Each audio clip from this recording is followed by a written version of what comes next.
తపసా షడ్రిపూంజిత్వా భార్యాన్ పుత్రే నివేశ్యచ. నీ ఇష్టం వచ్చినట్టు నువ్వు సంసారంలో కూర్చొని వైరాగ్యం మాట్లాడతానంటే అది మెట్ట వేదాంతం. అది నీ పరిణతి లేనితనాన్ని తెలియచేస్తుంది. నీ ఇష్టం వచ్చినట్టు నువ్వు ప్రవర్తించడం, నీ ఇష్టం వచ్చినట్టు ఎవరిని పడితే వాళ్ళని ఆదర్శం పెట్టుకోవడం కుదరదు. నువ్వు గృహస్థాశ్రమంలో ఉన్నవాడివి, నీ జీవితానికి ఆదర్శం గృహస్థే అయి ఉండాలి.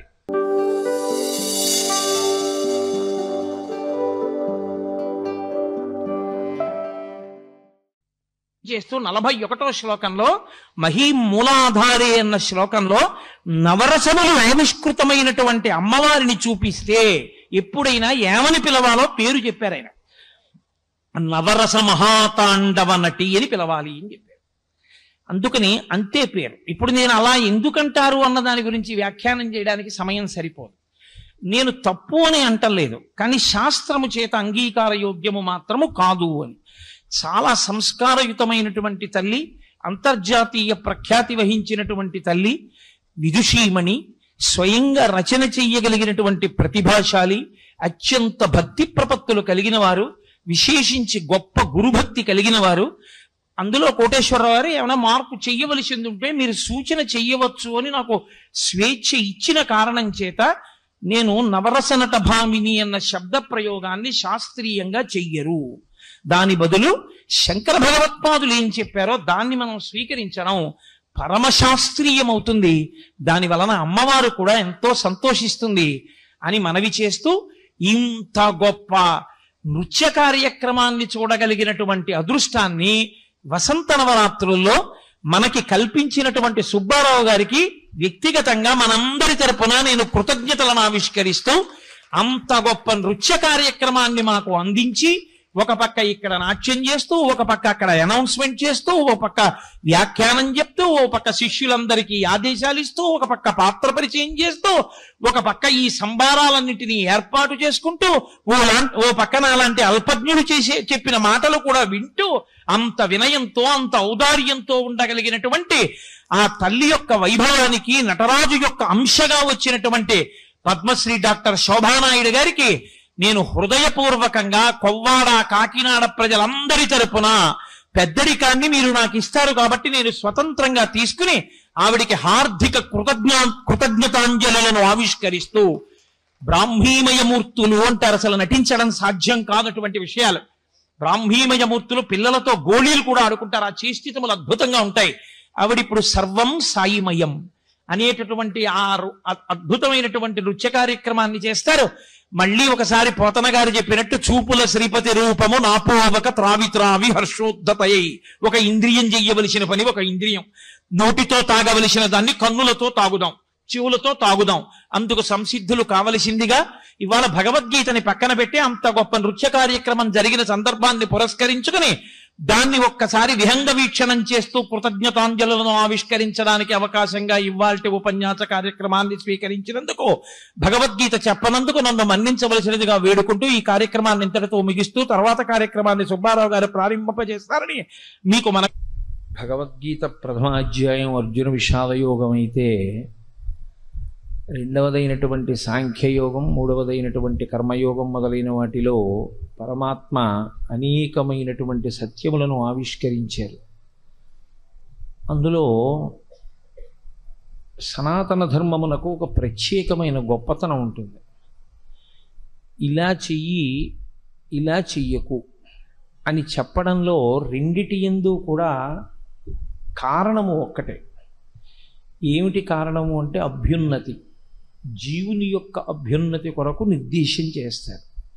ఇందులో ఇలా చెయ్యి అని చెప్పడం తేలిక, ఇలా చెయ్యి అని చెప్పింది అలా చేయడం కూడా కొంతవరకు తేలిక, మనసుకి అధ్యవసాయం ఉంటే. ఇలా చెయ్యకు అన్నదాన్ని చెయ్యకుండా ఉండలేని వాడి పరిస్థితికి నేనేం చేయలేను అని ఊరుకుందనుకోండి శాస్త్రం, మరి వాడి అభ్యున్నతి ఎలా? కాబట్టి నేను ఇలా చెయ్యవద్దు అని ఏదన్నానో అలా చెయ్యకుండా ఉండలేని వాడికి కూడా మార్గం చూపించగలగాలి. అది సనాతన ధర్మం యొక్క చాలా చాలా గొప్పతనం. అందుకే సాధారణంగా మనుష్యుడు చెయ్యకుండా ఉండలేనివి ఏ ఉంటాయో వాటికి విరుగుడు కూడా శాస్త్రం చెప్తారు. ఉపనిషత్ రూపంలో గురు శిష్య సంవాద రూపంలో చెప్తారు. నువ్వు ఇతర స్త్రీలని చూసినప్పుడు నీ మనసు కదలకుండా ఉండడం లేదు. ఇప్పుడు ఏం చేయాలి? నేనేం చెయ్యలేని అనరు. మాతృవత్పరదారేషు దానికి ఒక సమాధానం చెప్తారు. నీవు అన్య స్త్రీలని చూసినప్పుడు వారిలో మీ అమ్మగారిని చూడు, అంతే. ఇక అమ్మ అన్న సమన్వయం ఎక్కడుందో ఇక అక్కడ కామానికి అవకాశం ఉండదు. అది పాల మీద నీళ్లు చల్లడం లాంటిది, ఆ పొంగు చల్లారుతుంది. కాబట్టి మాతృవత్పరదారేషు దొంగతనం చేయకుండా ఉండలేడు. ఎక్కడైనా ఏదైనా కనపడింది అంటే తనదిగా చేసేసుకోవాలి ఆ ద్రవ్యాన్ని. ఇప్పుడు దీని నుంచి ఎలా మనసుని మార్చడం? పరద్రవ్యానిలోష్ఠవత్. నువ్వు అలా వెళ్ళిపోతుంటే అనేకమైన రాళ్ళు కనపడతాయి. ఆ రాళ్ళు తీసుకుని జేబులో వేసుకుని ఇంటికి వెడతావా? నాకెందుకు ఈ రాయి అంటావు. నీది కాని దాన్ని, ఈశ్వరుడు నీకు ఇవ్వని దాన్ని చూసినప్పుడు దాని యందు నువ్వు పెట్టుకోవలసిన దృష్టి అది రాయి. ఈశ్వరుడు నాకు ఇవ్వలేదు, ఈశ్వరుడు నాకు ఇవ్వలేదు కాబట్టి నాది కాదు, కాబట్టి నేను తీసుకో. ఈశ్వరుడు నాకు ఇవ్వాలనుకుంటే ఇలా ఇవ్వడు, రాజమార్గంలో ఇస్తాడు అని భావన చెయ్యగలిగితే వ్యామోహం ఉండదు. కాబట్టి అనేకమైన పరిష్కారాలని ఉపనిషత్తు మనకి చూపిస్తుంది. అలాగే నేను మీతో గత కొద్ది రోజులుగా మనవి చేస్తూ వస్తున్నాను. ఒక వారం రోజులు ప్రసంగాలే కదా అని నేను ప్రత్యేకంగా ఏ అధ్యాయాన్ని మాట్లాడలేదు. ఎందుకంటే అవి అసంపూర్తి అయిపోతాయి. 2-3 శ్లోకాలు అవి కూర్చుంటాయి. ఇంకా భగవద్గీత ఫలానా అధ్యాయం అని మొదలుపెట్టి అధ్యాయం పూర్తి చేయకపోతే అది ఏదో చికాగ్గా ఉంటుంది. అది అర్థం బద్ధం లేని ఉపన్యాసాల్లో ఉంటాయి. సగం శ్లోకాలు చెప్పి వెళ్ళడం అది అంత బాగుండదు. అంతకన్నా విహంగ వీక్షణం మంచిది అనిపించింది. నేను మీతో ఒక మాట తరచుగా నేను మనవి చేస్తూ వస్తున్నాను. దేహము వేరు, ఆత్మ వేరు. దేహము కాలమునందు పడిపోతుంది, ఆత్మ కాలమునందు పడేటటువంటిది కాదు. అది సత్యస్వరూపము, అది ఎప్పుడూ ఉంటుంది. కానీ వచ్చిన పెద్ద సమస్యల్లా ఎక్కడుంటుంది అంటే, ఎన్ని శాస్త్రములు అధ్యయనం చేసినా, ఎన్ని ఉపన్యాసాలు చెప్పనివ్వండి, శరీరమే నేనన్న భావన దగ్గరికి మళ్ళీ వెనక్కి వెళ్ళిపోయి నించుంటుంది. ఇలా ఎందుకు నించుంటుంది? మనకి జీవితంలో మిగిలిన వాటి విషయంలో ఇలా ఉండదు. నేను బట్టలు కట్టుకున్నాను అన్న సత్యంలోకి వెళ్ళిపోతాను వెంటనే. నేను ఇప్పుడు బ్రహ్మచారిని కాను, నాకు పెళ్ళి అయిపోయింది అంతే. ఆ రోజు నుంచి ఇంకా నేను గృహస్థుని అని జ్ఞాపకం ఉంటుంది. గృహస్థాశ్రమం నుంచి వానప్రస్థానికి వెళ్ళాను, అవును నేను ఇప్పుడు వానప్రస్థుని జ్ఞాపకానికి ఉంటుంది. అది ఇంకా మళ్ళీ ఏం పెద్ద గుర్తుపెట్టుకోక్కర్లేదు. భోజనం చేశారా లేదా? చేశానండి, గుర్తుంటుంది. నువ్వు శరీరం కాదు, గుర్తుండదు. నేను శరీరాన్ని, నేనంటే శరీరమే. ఎందుకు అది జ్ఞాపకం ఉండదు? ఎందుకు అలా ఎందుకు ఎప్పుడూ మళ్ళీ బుద్ధి వెళ్ళి లోపల ఉన్న వస్తువుని పరిశీలనం చేసే ప్రయత్నం చెయ్యకుండా శరీరం దగ్గరికి వెళ్ళి ఎందుకు నిలబడుతూ ఉంటుంది అంటే, దీనికి కారణం ఒక్కటే. కొన్ని కోట్ల జన్మలుగా మనసు అలా ఆలోచించడానికే మనం అలవాటు చేసేసాం. కొన్ని కోట్ల జన్మలు, 1 కాదు 2 కాదు, ఎన్ని జన్మలో. దీంట్లో ఆట విడుపు అని వేదాంతంలో ఒక మాట. అది కూడా ప్రళయాన్ని ఎందుకు చేస్తాడు ఈశ్వరుడు అంటే, పుట్టి చచ్చి బడలిపోయినటువంటి జీవులకు కొంత విరామం ఇస్తాడు. యుగాంతం ప్రళయం అయిపోతే మళ్ళీ పునర్జన్మ ఉండదని మీరు అనుకోకూడదు. మళ్ళీ ప్రళయం అయిపోయిన తర్వాత మళ్ళీ కొత్త యుగంలో మళ్ళీ పునర్జన్మ ఉంటుంది. అది కూడా యోగ్యతలను బట్టి. కలియుగంలో మహాపాపాలు చేసినటువంటి వాళ్ళని కృతయుగంలో పునర్జన్మ ఇవ్వరు, మళ్ళీ కలియుగంలోనే పునర్జన్మనిస్తారు అని వేదాంతం చెప్తుంది. అప్పటి వరకు అలా పడి ఉండడమే. కాబట్టి ఈ పునర్జన్మ సిద్ధాంతాన్ని అనుసరించి చూసినప్పుడు కొన్ని కోట్ల జన్మలుగా శరీరమే నేననేటటువంటి అసత్యమునందు సత్యభావన రూఢి చేసుకోవడం వల్ల ఎంత విన్నా అది మళ్ళీ వెనక్కెడుతుంది. మరి ఏం చేస్తే సత్యమునకు మనం దగ్గర అవుతాం? ఏం చేస్తే సత్యమునకు సమీపానికి వెళ్ళగలుగుతాం? ఆ లోపల ఉన్న ఆత్మ నేను, శరీరము నేను కాదన్న భావన బాగా స్థిరపడుతుంది. అంటే ఆయన ఒక మాట చెప్పాడు, యోగస్థః కురు కర్మాణి అన్నాడు.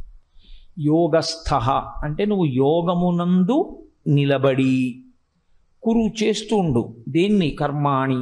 కర్మ మాత్రం మానకుండా చేస్తూనే ఉండాలి, కానీ యోగస్థుడవై చేస్తూ ఉండాలి. సంగం త్యక్త్వా ధనంజయ, ఓ ధనంజయ, ఓ అర్జున, సంగమును పెట్టుకోకుండా దాన్ని చేస్తూ ఉండు. సిద్ధ్య అసధ్యోహో, దానివల్ల నువ్వు అనుకున్నటువంటి ఫలితము సిద్ధించిందా సిద్ధించలేదా, సమోభూత్వా, రెండిటి యందు సమానముగానే ఉంటూ అలా నువ్వు కాని కర్మ చెయ్యగలిగితే సమత్వం యోగ ఉచ్యతే. ఈ శ్లోకంలో గొప్పతనం ఏమిటంటే, ఎలాగ ప్రారంభం చెయ్యాలో మొదలుపెట్టి అలా ప్రారంభం చేసినటువంటి స్థితి ఎలా కలుగుతుందో అదే శ్లోకంలో చివరి పాదంలో చెప్పడం.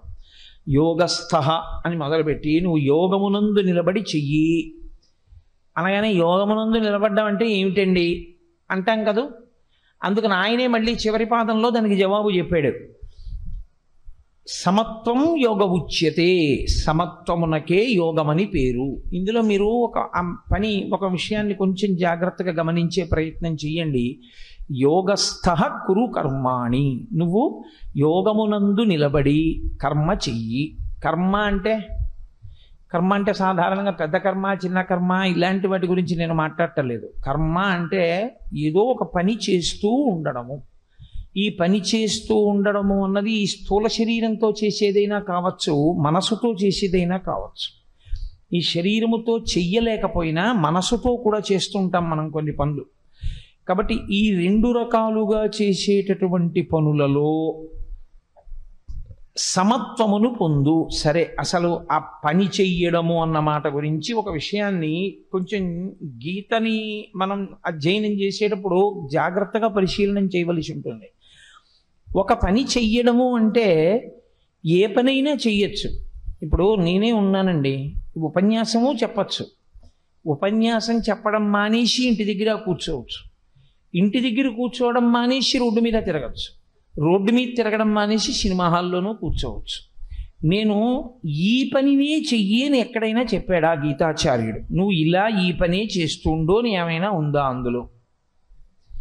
ఏ పని చేసినా యోగస్థ కురు కర్మాణి, నువ్వు యోగమునందు నిలబడి కర్మ చెయ్యి అని చెప్పాడు. యోగమునందు నిలబడి కర్మ చెయ్యి అంటే సినిమాకి వెళ్ళి యోగమునందు నిలబడుట, రోడ్డు మీద నడుస్తూ నేను యోగమునందుండుట, ఇలా చెయ్యవచ్చా అంటే మీరు ఎప్పుడూ ఒక విషయాన్ని జ్ఞాపకం పెట్టుకోవాల్సి ఉంటుంది. తిన్నారా అని అడిగారు అనుకోండి, 2 గంటల సమయంలో తిన్నారా అని అడిగితే దాని అర్థం ఏంటంటే అన్నం తిన్నారా అని. అంతేగాని పండు తిన్నారా, కాయ తిన్నారా కాదు. అయిపోయిందా, తిన్నారా అంటే భోజనం చేసేశారా అనే దాని అర్థం.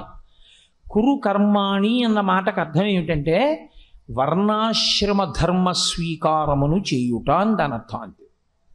శంకర భగవత్పాదుల యొక్క హృదయంతో అయితే దాని భాష్యం అంతే. ఇంకొక రకమైన ఏ ఆలోచన మీరు చెయ్యక్కర్లేదు. యోగస్థ కురు కర్మాణి అంటే వేదము ఎలా చెప్పిందో అలా వర్ణ ఆశ్రమ ధర్మ. ఇంకొక మాట లేదు. మనం ఎప్పుడూ ధర్మం గురించి మాట్లాడితే ఏం చెప్తామంటే వర్ణాశ్రమ ధర్మము అన్న మాటే మాట్లాడతాం. సరే, వర్ణమునకు ఒక ధర్మము జన్మచేత లేదా తానున్న కర్మచేత. రెండవది ఆశ్రమ ధర్మము అని ఒకటి ఉంటుంది. మీరు ఏ ఆశ్రమంలో ఉన్నారు అన్నదాన్ని బట్టి మీరు పని చేయవలసి ఉంటుంది. అంతేకాని మీరు ఏ ఆశ్రమమునందున్నారు అన్నదానికన్నా భిన్నంగా పనిని మాత్రం ఎప్పుడూ చెయ్యకూడదు. ఉదాహరణకి ఆశ్రమము అన్న మాట నేను వాడితే అందులో 4 ఎప్పుడూ ఉంటాయి ఆశ్రమాలు: బ్రహ్మచర్యము, గృహస్థాశ్రమము, వానప్రస్థము, సన్యాసము. ఈ 4 ప్రతి మనుష్యుడు స్వీకరిస్తాడు ఆయుర్దాయం అంగీకరిస్తే.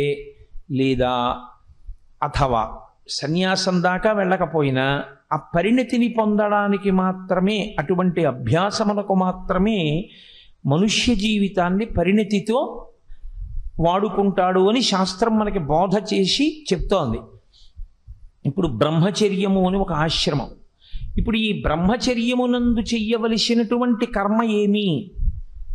ఇది నేను చెప్పడం కాదు, మీరు చెప్పడం కాదు, మీరు చెప్తే ప్రమాణం కాదు, నేను చెప్తే ప్రమాణం కాదు, ఎవరు చెప్పినా ప్రమాణం కాదు. అందుకే ఏ నియమాలు వర్తించవండి అన్న మాట లేదు శాస్త్రంలో. ఏ నియమాలు వర్తించవండి అన్న మాట శాస్త్రమునందు దూష్యము, సనాతన ధర్మమునందు ఆ మాట లేదు. ఏ నియమము వర్తించకుండా మీ జీవితం ఎలా గడుపుతారో నాకు చెప్పండి. ఇక్కడికి సభకు వచ్చాం, అలా కూర్చోండి పురుషులు, ఒక నియమం ఉందా? ముఖ్యమైన వాళ్ళు ముందు కూర్చోండి, ఒక నియమం ఉందా? ఆడవాళ్ళు అలా కూర్చోండి, ఒక నియమం ఉందా? కరతాళ ధ్వనులు చేయండి, ఒక నియమం చెప్తున్నారా? ఉపన్యాసం చెప్పేవాడు వేదిక మీద కూర్చోవాలి, ఒక నియమం చెప్తున్నారా? మీరు 6 రోజులో 7 రోజులో సభలు చేసి నియమాలు పెట్టుకుంటే ఈశ్వరుడు మీకు మనుష్య శరీరం ఇచ్చి జీవితాన్ని గడపడానికి అవకాశం ఇచ్చినప్పుడు ఈశ్వరుడు నియమపాలనం చెయ్యకుండా బ్రతకమని చెప్పాడని మీరు ఎలా తీర్పు చెప్తున్నారు? మీరు ఒకవేళ చెప్పినా అది వేద విరుద్ధమే, అది వైదికము కాదు, దాన్ని శాస్త్రం అంగీకరించదు. దాని వలన అభ్యున్నతిని పొందాలి. నా ఇష్టం అండి, నా ఇష్టం వచ్చినట్లు చేస్తాను అని సభ నడపండి, నేను చూస్తాను. మీరు నడపలేరు. సభ అంటే నియమం ఉంటుంది, చదువుకోవడం అంటే ఓ నియమం ఉంటుంది. నేను 3వ క్లాస్ చదువుకుంటున్నాను అనుకోండి, నేను 3వ క్లాస్లోంచి 4వ క్లాస్లోకి వెళ్ళాలి అంటే 3వ క్లాస్లో నేను ఏది చదవాలో అది చదివి పరీక్ష రాస్తేనే. 2వ క్లాసులో పుస్తకాలు నాకు బాగున్నాయండి, 2వ క్లాస్ చదువుకుంటానన్నా 3వ క్లాస్లోంచి 4వ క్లాస్లోకి వెళ్ళను. 4వ క్లాస్లోవి నాకు అర్థమైపోతున్నాయండి, అందుకని 3వ క్లాస్లోవి చదవనన్నా నేను 4వ క్లాస్లోకి వెళ్ళను. నీకు ఉన్న పైదాన్ని నువ్వు చేయకూడదు, నీకన్నా కింద దాన్ని నువ్వు చేయకూడదు. నువ్వు ఏది చెయ్యాలని నిర్దేశింపబడిందో అది చెయ్యాలి. నాకు అన్నీ వచ్చండి, నేను ఇలాగే వ్రాస్తాను అంటే కుదరదు. నేను ఒకప్పుడు ఒక ఆశ్చర్యమైన విషయం చూశా. ఇద్దరు సమానంగా రాశారు, ఒక స్కూల్లో గోల్డ్ మెడల్ ఇవ్వాల్సి వచ్చింది. ఇద్దరూ సమానంగా రాశారు పేపర్, ఇద్దరికీ సమానమైన మార్కులు వచ్చాయి, 100కి 99, 99. ఎవరికి గోల్డ్ మెడల్ ఇవ్వాలని అడిగారు. Answer any 5 of the following, ఈ కింద ఇవ్వబడిన ప్రశ్నలో 5ంటికి జవాబు వ్రాయుడు అన్నారు అనుకోండి. ఒక ఆయన ఆ ఉన్న సమయంలోనే చాలా బాగా 6ంటికి జవాబు రాశాడు, ఒక ఆయన 5ంటికి చాలా బాగా జవాబు రాశాడు. ఇప్పుడు ఆయనకి వేసిన 5ంటికే వెయ్యాలి మార్కులు, ఈయనకి వేసిన 5ంటికే వెయ్యాలి మార్కులు. 6 రాశాడు కదా అని వెయ్యరు కదా, మరి 5 ప్రశ్నలకే మార్కులు వేస్తారు. ఇద్దరికీ 99, 99 వచ్చాయి. ఇప్పుడు ఏం చెయ్యాలన్నారు? ఎవరికి ఇవ్వాలి గోల్డ్ మెడల్ అంటే? Answer in 5 of the following అంటే 5 రాసిన వాడెవడో వాడికే గోల్డ్ మెడల్ ఇవ్వండి. ఎందుకంటే వాడు నియమాన్ని పాటించాడు. 5 రాయి, 5 రాశాడు. 5 రాయి, 6 రాయమని ఎవడు చెప్పాడు? టైం ఉంటే మాత్రం. వాడు నియమోల్లంఘనం చేశాడు, వాడికి గోల్డ్ మెడల్ ఇవ్వకూడదు వాడికి. ఎందుకంటే వాడికి ఆ నియమానికి కట్టుబడే లక్షణం లేదు, ఇవ్వద్దని తీసేశారు. తీసేసి సభాముఖంగా ప్రకటించి ఇతనికి ఇవ్వవలసిందే, కానీ ఇతను నియమోల్లంఘనం చేశాడు, మేము ఇవ్వమని చెప్పి 5 ప్రశ్నలు రాసిన వాడికే ఇచ్చారు. కాదని మనం అనలేం. అంతే, ఈశ్వరుడు నియమమును విధించాడు, నియమమును విధించాడు కాబట్టే వేదాన్ని ఇచ్చాడు.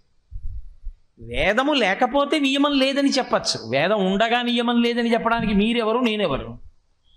అలా చెప్పడానికి మనం కూర్చున్నా మనం తప్పు చెప్పిన వాళ్ళం అవుతాం, కానీ మనం చెప్పింది యథార్థం కాదు, దాన్ని శాస్త్రం అంగీకరించదు. ఏది శాస్త్రం చెప్పిందో ఏతత్ శాస్త్రం ప్రమాణంతే. నువ్వెవరు, నేనెవరు ప్రమాణం చెప్పడానికి? మనం ప్రమాణం కాదు. కాబట్టి యోగస్థ కురు కర్మాణి అన్న మాటలో అర్థం ఏమిటంటే, నీవు కర్మ చెయ్యి అన్నప్పుడు నీ ఆశ్రమానికి అనుగుణంగా వేదం చెప్పినట్టు చెయ్యి అన్నది అంతర్లీనం, అంతే. దానికి మళ్ళీ ఇంతగానూ చెప్పక్కర్లేరు, చెప్తున్నవాడే ఈశ్వరుడు, గురువుగా నిలబడి చెప్తున్నాడు. కాబట్టి ఎలా చేస్తే నువ్వు మోక్షానికి దగ్గరికి ఎడతావు, ఎలా చేస్తే సత్యమునందు నీకు పూనిక కలుగుతుంది, చిత్తశుద్ధి కలుగుతుంది,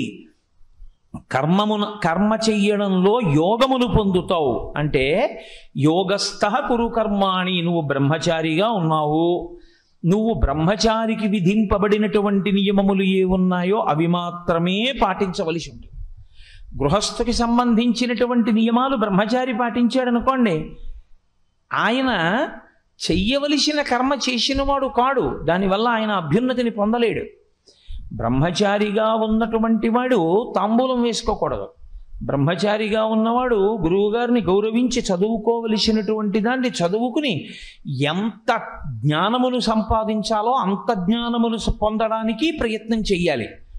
బ్రహ్మచారిగా ఉన్నటువంటి వాడు రుచి మీద ఆసక్తి కన్నా పరిశుద్ధమైన ఆహారాన్ని స్వీకరించడం మీద దృష్టి పెట్టాలి. ఓ తండ్రి ఓ కొడుకు ఓ ఇంట్లో ఉన్నారనుకోండి, ఏకాదశి నాడు ఉపవాసం చెయ్యాలి అని చెప్పవలసి వస్తే పిల్లవాడికి కూడా చెప్పచ్చా అని అడిగింది ధర్మశాస్త్రం. చెప్పకూడదు. పిల్లవాడిని ఏకాదశి ఉపవాసం చెయ్యమని చెప్పడానికి శాస్త్రం అంగీకరించదు. ఎందుకంటే వాడు బ్రహ్మచారిగా ఉండగా కడుపు నిండా ఎంత తినగలడో అంత తింటే దాని వలన వచ్చిన శక్తి చేత ఉత్తరోత్తర కాలమునందు వాడు చెయ్యవలసిన పనులు చేస్తాడు. నువ్వు బ్రహ్మచర్యంలో ఉండగా వాడిని ఎండగట్టి వాడితో నువ్వేమో ఏకాదశి ఉపవాసాలన్నీ చేయించేస్తే, వాడితో ఉపవాసాలు చేస్తే వాడి శరీరం చిక్కి శల్యమైపోతే వాడు ఏం చదువుకుంటాడు? వాడు సముపార్జించే జ్ఞానమే ఉంటుంది. వాడికి అసలు చదువుకున్నదే లేకపోతే వాడు ఉత్తమమైన కర్మ ఏం చేస్తాడు? వాడు ఒక ఉత్తమమైన కర్మ చెయ్యాలంటే చదువుకునే సమయంలో వాడు చదువుకోవాలి. కాబట్టి బ్రహ్మచారికి ఉపవాసము లేదు. బ్రహ్మచారి కడుపు నిండా తినచ్చు. బ్రహ్మచారిని ఉపవాసాలు చెయ్యమని ధర్మశాస్త్రములు చెప్పలేదు. బ్రహ్మచారి ఆయనకి కడుపు నిండా తినడానికి లేదు, భిక్షాందేహి అని తింటాడు. ఆయనకి ఆ హక్కు ఉంది.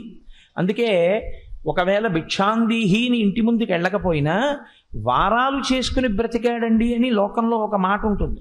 చదువుకునే రోజుల్లో వారం చెప్పుకుంటారమ్మా, అంత ఐశ్వర్యవంతుణ్ణి కాను, ఆదివారం నాడు మీ ఇంట్లో చేస్తాను, సోమవారం నాడు మీ ఇంట్లో చేస్తాను, మంగళవారం నాడు మీ ఇంట్లో చేస్తానని అడిగితే పూర్వం అలా పేదవారై చదువుకుంటున్నటువంటి పిల్లలకి ఒకరోజు అన్నం పెట్టేవారు ఒక కుటుంబంలో. వారాలబ్బాయి అని పేరు. అంటే అది తక్కువతనం కాదు. గృహస్థు ఉన్నది ఎందుకంటే అదిగో అటువంటి వాడిని పోషించి వాడు చదువుకునేటట్టు చేయడానికి. వాడు చదువుకోవాలి కాబట్టి అన్నం పెడుతున్నారు. వాడు అది తినేసేసి చదువుకోవడం మానేస్తే అన్నం పెట్టక్కర్లేదు. వాడు ఇప్పుడు చదువుకుంటాడు. బాగా చదువుకున్న తర్వాత వాడు గృహస్థ అయ్యాడు. ఇప్పుడు గృహస్థ అయిన తర్వాత వాడు విత్తమును సముపార్జించాలి. అప్పుడు ధర్మం అది. భార్య ఇచ్చిన తాంబూలం వేసుకోవాలి, ధర్మం అది. భార్యతో కలిసి పడుకోవాలి, ధర్మం అది. బిడ్డల్ని కనాలి, ధర్మం అది. నా కుటుంబం అంతా వృద్ధిలోకి రావాలి అని కోరుకోవాలి, ధర్మం అది. మెట్ట వేదాంతం తీసుకెళ్ళి ఇళ్లలో చెప్పకూడదు. సన్యాసులు పాటించే ధర్మాలు పట్టుకెళ్ళి ఇళ్లలో ప్రయోగం చేయడం మొదలెట్టారనుకోండి, నాశనం అయిపోతాయి కుటుంబాలు.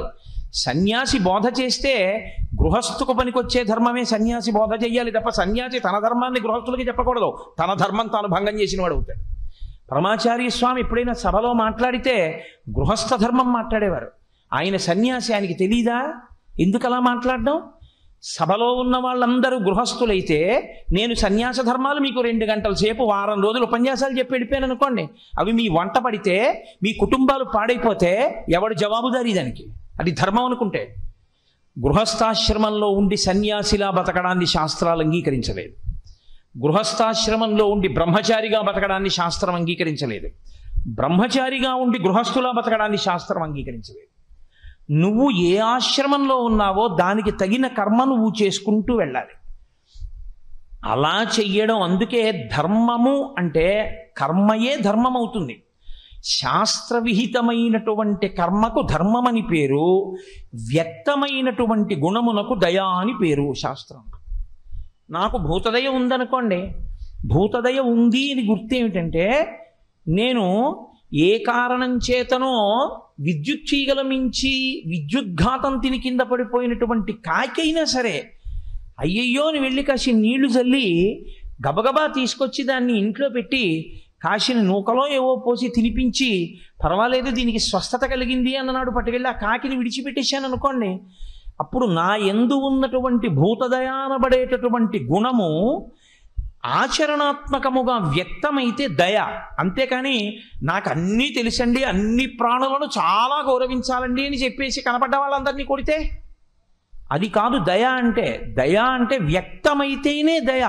దట్ విచ్ ఈజ్ మేనిఫెస్టెడ్ అంటారు. అంటే వ్యక్తమైతే ఆచరణాత్మకమైతే భూతదయ అని పేరు. ఎప్పుడైతే ఆయన యోగస్థ క్రియకర్మాణి అన్నాడో ఆ మాట అన్న ఉత్తర క్షణంలో వైదికమైన కర్మాచరణము చెయ్యమని మాత్రమే శాసనము తప్ప నీ ఇష్టం వచ్చినట్లు చెయ్యి అని కాదు. నీ ఇష్టం వచ్చినట్టు నువ్వు చేసుకున్నావు అప్పటికి బాగుంటాయి, తరువాతి కాలంలో విచారమునకు కారణమవుతాయి. ఒక వయస్సులో చేసిన పని సంతోషంగా ఉంటుంది, అప్పటికది నేను చాలా మంచి పని చేశాననిపిస్తుంది. ఒక వయసు దాటిపోయిన తర్వాత ఆ పని చాలా బాధాకరం అవుతుంది. దశరథ మహారాజు గారు ఇచ్చ వచ్చిన రీతిలో వేటాడాడు ధర్మం తప్పి. వేటాడినప్పుడు ఆయనకి బాగుంది. మంచి చీకట్లో శబ్దమును బట్టి బాణం వదిలేశాడు. మునికుమారుడికి తగిలేసింది. ఆయన శాపవాక్కు విడిచిపెట్టాడు. నేను ఎలా అయితే కొడకా కొడకా అని ఏడుస్తూ వెళ్ళిపోతున్నానో అలాగే నువ్వు కూడా కొడకా కొడకా అని ఏడుస్తూ వెళ్ళిపోతావురా అన్నాడు. దశరథుడు సంతోషించాడు. ఆయన అనుకున్నాడు, మా వంశంలో చాలామందికి పిల్లలు లేకపోతే ఇబ్బంది పడ్డారు, కొడుకులు లేరని పెద్ద పెద్ద యాగాలు చేశారు. ఈయన నాకు కొడకా కొడకా అంటూ వెళ్ళిపోతావు అంటున్నాడు, కాబట్టి నాకు కొడుకుంటాడు అని సంతోషించాడు. కౌసల్యతో చెప్పుకున్నాడు. ఆ వయస్సులో శాపం సంతోషం అనిపించింది. నిజంగా కొడుకుని విడిచిపెట్టి చచ్చిపోవలసి వచ్చిన రోజున రామా రామా అంటూ చచ్చిపోవలసి వచ్చిన రోజున నాకు ఇప్పుడు మునిశాపం గుర్తొస్తోంది కౌసల్య. ఆ రోజున ఏమో అనుకున్నాను, ఈ రోజున అనుభవంలోకి వచ్చిన తర్వాత ఇప్పుడు ఇది ఎంత కష్టమో తెలిసి వస్తోంది. ఏ ఆశ్రమాన్ని నువ్వు స్వీకరించాలో కూడా శాస్త్రం చెప్తోంది. ఒకప్పుడు బ్రహ్మచర్యం బాగుంది కదా అని పెళ్లి చేసుకుండా ఉండిపోతాను అంటే అప్పటికి బాగుంటుంది. ఓ 50 ఏళ్ళు వచ్చిన తర్వాత పెళ్లి చేసుకోకపోతే వచ్చినటువంటి నష్టం ఏమిటో తెలిసిన నాడు నువ్వు ఏది చేస్తున్నా, ఎంతమందికి సంతోషం కలుగుతున్నా నీవు మాత్రం అశాంతితోనే ఉంటావు. వెలుగుతున్న దీపం తన చుట్టూ ఉన్న వాళ్ళకి వెలుతురిచ్చినా తాని మాత్రం కరిగిపోతున్నట్లయిపోతుంది. ఎప్పటి ఆశ్రమం అప్పుడే. బ్రహ్మచర్యంలో బాగా చదువుకోవాలి, గృహస్థాశ్రమంలో భార్యని ప్రేమించాలి, బిడ్డల్ని ప్రేమించాలి, భార్యా బిడ్డల యొక్క అభ్యున్నతి కొరకు పూజ చేయాలి. మెట్ట వేదాంతం అని లోకంలో ఒకటి ఉంటుంది. సంసారంలో ఉంటారు, ఉండి ఏమిటండి ఈ అనుబంధాలు అంటుంటారు. ఏమిటండి ఈ అనుబంధాలు ఏంటి అలాంటప్పుడు కాషాయం కట్టుకుని వెళ్ళిపో. అలా మాట్లాడకూడదు. నువ్వు గృహస్థాశ్రమంలో ఉంటే బాగా పరిశీలనం చేయాలి శాస్త్రాన్ని. శాస్త్రమును పరిశీలనం చేస్తూ వైరాగ్యమును పొందుతూ ఉండాలి. ఇవి ఇలా నడుస్తూ ఉంటాయి, ఇది ఈశ్వర కృప, ఇది దీని తమాషా అని తెలుసుకుంటూ ఉండాలి. కానీ పుత్రం పౌత్రం సమాసాద్య వానప్రస్థాశ్రమే వశేత్. వ్యాసుడు దేవీ భాగవతంలో తీర్పు ఇచ్చాడు. ఆయన నీవు తపసా షడ్రిపూంజిత్వా భార్యాన్ పుత్రే నివేశ్యచ, నీ ఇష్టం వచ్చినట్టు నువ్వు సంసారంలో కూర్చుని వైరాగ్యం మాట్లాడతానంటే అది మెట్ట వేదాంతం. అది నీ పరిణతి లేనితనాన్ని తెలియచేస్తుంది. నీ ఇష్టం వచ్చినట్టు నువ్వు ప్రవర్తించడం, నీ ఇష్టం వచ్చినట్టు ఎవరిని పడితే వాళ్ళని ఆదర్శం పెట్టుకోవడం కుదరదు. నువ్వు గృహస్థాశ్రమంలో ఉన్నవాడివి, నీ జీవితానికి ఆదర్శం గృహస్థే అయి ఉండాలి తప్పించి నీ జీవితానికి ఆదర్శం ఎవరో ఒక సన్యాసిని తీసుకుని ఆదర్శంగా పెట్టుకుంటానంటే కుదరదు. ఎలా అనుకరిస్తావు? ఎలా కుదురుతుంది నాకు చెప్పండి? శాస్త్రాలు వాటిని అంగీకరించలేదు. అదంతా అయోమయ జీవితాలు, అవి అర్థం లేని జీవితాలు. వాళ్ళకి శాస్త్రం తెలియదు, వాళ్ళకి సరి అయిన ప్రవేశం లేదు, వాళ్ళు సరి అయిన గ్రంథములను చదువుకోలేదు, వాళ్ళు సరి అయిన గురువు గారి దగ్గర పాఠం చెప్పించుకోలేదు. చెప్పించుకోని కారణం చేత వాళ్ళు పాడైపోతారు, వాళ్ళ కుటుంబాల్ని పాడు చేస్తారు. అర్థం లేనటువంటి సన్యాసిల్లాగా గృహస్థాశ్రమంలో ఉండి బతుకుతుంటారు. నాకు పరమ అసహ్యం అలాంటి వాళ్ళని చూస్తే. అలా ఉండకూడదు. ఏ ఆశ్రమంలో ఉన్న వాళ్ళైనా సరే అలా ఉండకూడదు. బ్రహ్మచారిగా ఉండాలి, గృహస్థుగా ఉండాలి, వానప్రస్థుగా ఉండాలి, సన్యాసిగా ఉండాలి. అంతేకాని ఒక ఆశ్రమాన్ని తీసుకొచ్చి ఇంకో ఆశ్రమంలోకి కలగాపలగం చేస్తే అసహ్యంగా ఉంటుంది. నువ్వు సన్యాసం స్వీకరించావు, ఊరు బయటికి వెళ్ళి కూర్చో, చెట్టు తొర్రలో కూర్చో, శ్మశాన వాటికలో కూర్చో. నీకెందుకు ఆర్సీసీ బిల్డింగు? అప్పుడు నువ్వు అడగకూడదు. ఇక నీకు ఏదీ విడిచిపెట్టలేకపోతే కాషాయం ఎందుకు? అన్నీ విడిచిపెట్టేయగలిగితే కాషాయం కట్టుకో. అన్నీ పొంది ఉండి శాస్త్రమును పరిశీలనం చేసి క్రమక్రమంగా విడిచిపెట్టడం నేర్చుకుంటున్నానంటే గృహస్థాశ్రమంలో ఉండు, తప్పులేదు. నిల్వ చేసుకో. వచ్చే నెల వరకు కావలసిన సంభారములన్నీ ఇంట్లో దాచుకుని వండుకు తిను. గృహస్థాశ్రమం అంగీకరించింది, నువ్వు తిను, నలుగురికి పెట్టు.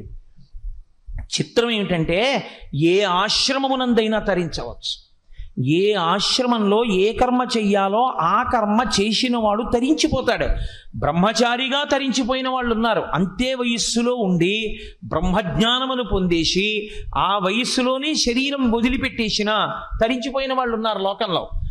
గృహస్థుగా తరించినటువంటి వాళ్లతో సమానంగా పోలిస్తే గృహస్థు తరించినట్టుగా తరించినంత మంది అసలు ఇతర ఆశ్రమాల వాళ్ళు లేరు. గృహస్థులే అంత తరించారు. వశిష్ఠుడు గృహస్థు కాడా? అగస్త్యుడు గృహస్థు కాడా, అత్రి గృహస్థు కాడా? అంతవరకెందుకో రేపు చెయ్యబోయే శ్రీరామనవమి సీతారాములు గృహస్థులు కారా? పార్వతీ పరమేశ్వరులు గృహస్థులు కారా? బ్రహ్మ సరస్వతి గృహస్థులు కారా? ఏమి నీకు ఆదర్శం తక్కువైంది? గృహస్థులుగా ఉండి వాళ్ళందరూ తరించలేదా? త్యాగరాజస్వామి గృహస్థాశ్రమంలో ఉండి జీవితాన్ని పండించుకోలేదా? అన్నమాచార్య స్వామి వారి జీవితాన్ని పండించుకోలేదా? పురంధరదాస్ గారు పండించుకోలేదా? క్షేత్రయ్య గారు పండించుకోలేదా? వీళ్ళందరూ పెళ్లి మానేస్తేనే తరించారా? వీళ్ళందరూ బట్ట మారిస్తేనే తరించారా? లోపల మారితే చాలు తరించగలరు. శాస్త్రం మనకి చెప్తోంది, కావలసిన మార్పు పై బట్ట మీద కాదు, కావలసిన మార్పు లోపల. లోపల మార్పు వచ్చిన తర్వాత నువ్వు ఎక్కడున్నా తరిస్తావు. ఎక్కడ ఉన్నావో అక్కడ ఎలా ఉండడాలో నీకు వస్తే చాలు, నువ్వు తరించగలవు. లేనినాడు లేనిపోని అయోమయం ఏర్పడుతుంది ఆశ్రమాల్లో. కాబట్టి ఆశ్రమము అన్న మాటని సరిగ్గా అర్థం చేసుకోండి. ఆశ్రమము అంటే మనుష్య జీవిత దశ తప్ప ఆశ్రమము అంటే నేను వేరొక రకంగా అన్వయం చేయట్లేదు అని మీరు గమనించవలసి ఉంటుంది. కాబట్టి బ్రహ్మచర్యము, ఆశ్రమం. బ్రహ్మచర్యమునందు నువ్వు ఏం చెయ్యాలి? నీ ఇచ్చ మాత్రం కాదు, నీ ఇష్టం వచ్చినట్టు చేయడానికి వీల్లేదు. వేదం ఏం చెప్పిందో అదే చెయ్యాలి. గృహస్థు, నువ్వు ఎలా గృహస్థుగా ఉండాలని వేదం చెప్పిందో అలా ఉండాలి. అంతేకాని నువ్వు గృహస్థుగా ఉంటూ వేరొక ఆశ్రమాన్ని అనుకరిస్తానంటే కుదరదు. నువ్వు వానప్రస్థుగా నువ్వు ఎలా ఉండాలని వేదం చెప్పిందో అలా ఉండాలి. నువ్వు సన్యాసిగా ఎలా ఉండాలని వేదం చెప్తోందో నువ్వు అలాగే ఉండాలంతే. అలా నువ్వు ఉండగలిగితే ఏ ఆశ్రమంలోనైనా తరిస్తారు. అందుకే మీరు జాగ్రత్తగా పట్టుకోవాల్సి ఉంటుంది. ఈ ధర్మం అన్న మాటని 4 ఆశ్రమాలు తప్పించుకోలేవు. బ్రహ్మచారి ధర్మం నుండి తప్పుకోలేడు, ఆ చట్రంలోకి ఇమడాలి. గృహస్థు ధర్మం నుండి తప్పుకోలేడు, చట్రంలోకి ఇమడాలి. వానప్రస్థు ధర్మంలోంచి తప్పుకోలేడు, చట్రంలోకి ఇమడాలి. సన్యాసి ధర్మంలోంచి తప్పుకోలేడు, చట్రంలోకి ఇమడాలి. అలా నువ్వు ఉండగలిగితే ఏ ఆశ్రమంలోనైనా పండిపోతావు అంతే. చంద్రశేఖరేంద్ర సరస్వతి మహాస్వామి మహానుభావుడు, ప్రాతస్మరణీయులు. ఆయన పేరు చెప్తే చాలు పాపరాశి ధ్వంసం అవుతుంది. ఆయన సన్యసించారు 13వ ఏట. ఆయన సన్యసించి సన్యాస ధర్మము ఎలా ఉంటుందో 100 సంవత్సరములు అలాగే బతికారు. అలా బ్రతికారు కాబట్టే ఆఖరికి ఆయన శరీరం విడిచిపెట్టేసిన తరువాత ఆయన భౌతిక కాయాన్ని అక్కడ పెట్టినా ఆయనది దర్శనానికి వెళ్ళినప్పుడు ఎలా వెళ్ళారో ఆయన భౌతిక కాయ దర్శనానికి కూడా అలాగే వెళ్ళారు. ఎవడూ పైన చొక్కా బనీను ఉంచుకుని వెళ్ళలేదు. పరమాచార్య శరీరాన్ని చూసినప్పుడు విప్పి వెళ్ళారు. అది ఒక జీవితంలో పట్టుకున్న ధర్మానికి నిదర్శనం. ఒక మనిషికి కీర్తి, ఒక మనిషికి అభ్యున్నతి, ఒక మనిషికి ప్రతిష్ట, ఒక మనిషికి శాంతి, వాడున్న చోట 10 మందికి శాంతి ఎక్కడి నుంచి వస్తాయో తెలుసా అండి? ఆయన పట్టుకున్న ధర్మం నుంచి వస్తాయి. కాబట్టి సన్యాస ధర్మాన్ని పట్టుకున్నారు పరమాచార్య. ఎన్నడూ వాహనం ఎక్కలేదు. ఒక్కనాడు ఆయన జీవితంలో వాహనం ఎక్కలేదు. ఆయన కాలినడకనే వెళ్ళారు. సన్యాస ధర్మం అలా చెప్తోంది. అలా పట్టుకున్నారు, ఆయన అలా తరించారు. మహానుభావుడై లోకానికి ఆదర్శవంతులయ్యారు. ఆయన ఎప్పుడూ మీ అందరూ కూడా ఇలా నడవండి అని ఆయన చెప్పలేదు. అది సన్యాసి ధర్మం కాబట్టి ఆయన నడిచారు. నేను నా ధర్మమునందు ఎంత పూనిక పొంది ఉన్నానో మీరు మీ ధర్మమునందంత పూనిక పొంది ఉండండి అని చెప్పారు. రాత్రి 2 గంటల వరకు గడ్డివాము దగ్గర కూర్చుని మాట్లాడిన తర్వాత అనుష్ఠానానికి లేస్తుంటే 90 సంవత్సరాల వయస్సులో అప్పుడు ఒక ఆవిడ వచ్చి ఏవో అడిగింది. పిల్లని తీసుకొచ్చి ఏదో ఆవిడ బాధలు చెప్తుంటే ఆశ్రమం సెక్రటరీ విసుక్కున్నాడు. తెల్లవారి 3 అవుతోందమ్మా, ఆయన పడుకోలేదు, ఇప్పటి వరకు ధర్మ సందేహాలు చెప్తూనే ఉన్నారు. 3 అయిందమ్మా, స్నానానికి వెళ్తున్నారు, ఇప్పుడు కూడా ఇంకా మీ సందేహాలే. ఆయన అన్నారు, ఒక్కసారి లోపలికి వెళ్ళి చంద్రమౌళీశ్వరుడి దగ్గర విభూతి ఉంది పట్రా అన్నారు. ఆయన వెళ్ళి పట్టుకొచ్చే లోపల ఆవిడితో మాట్లాడేసి ఆవిడ బాధకి ఉపశాంతి చెప్పి విభూతి ఆవిడ చేతిలో పెట్టి పంపించి ఆయన అన్నారు, నేను ఏనాడు సన్యసించాడో ఆనాడే నీ శరీరం కాదు అని నిర్ణయానికి వచ్చాను. కాబట్టి ధర్మ ప్రచారమునందు ఈ శరీరము పడిపోతే సన్యాసికి తప్పు లేదు. గృహస్థ అలా చేయకూడదు, ఈ శరీరాన్ని నిలబెట్టుకోవాలి. ఎందుకని? ప్రయత్నం చేస్తూ ఉండాలి. గృహస్థు దీని మీద ఆదరభావంతో ఉండాలి. ఎందుకని? ఆయన ధర్మం చేయడానికి ఇది సాధనం. ఇందులో ఆయన ఉండకపోతే భార్య ఏమైపోతుంది? ఇందులో ఆయన ఉండకపోతే బిడ్డలు ఏమైపోతారు? గృహస్థాశ్రమం స్వీకరించిన తరువాత నీ ధర్మం ఎప్పుడు పూర్తవుతుందన్న దానికి వ్యాసుడే చెప్పాడు. పుత్రం పౌత్రం సమాసాద్య, నువ్వు మనవణ్ణి చూడాలి, కొడుక్కి కొడుకు పుట్టే వరకు ఉండాలి. అప్పటి వరకు బాగా శాస్త్రములను అధ్యయనం చేసి నీకు ఇప్పుడు పూర్ణ వైరాగ్యం వచ్చేస్తే అప్పుడు నువ్వు తపసా షడ్రిపూంజిత్వ, అప్పుడు కూడా కుదరదు. తపస్సు చేయాలి, 6 శత్రువుల్ని గెలవాలి. ఇక కోపం అన్నది రాకూడదు, అంత గెలవాలి.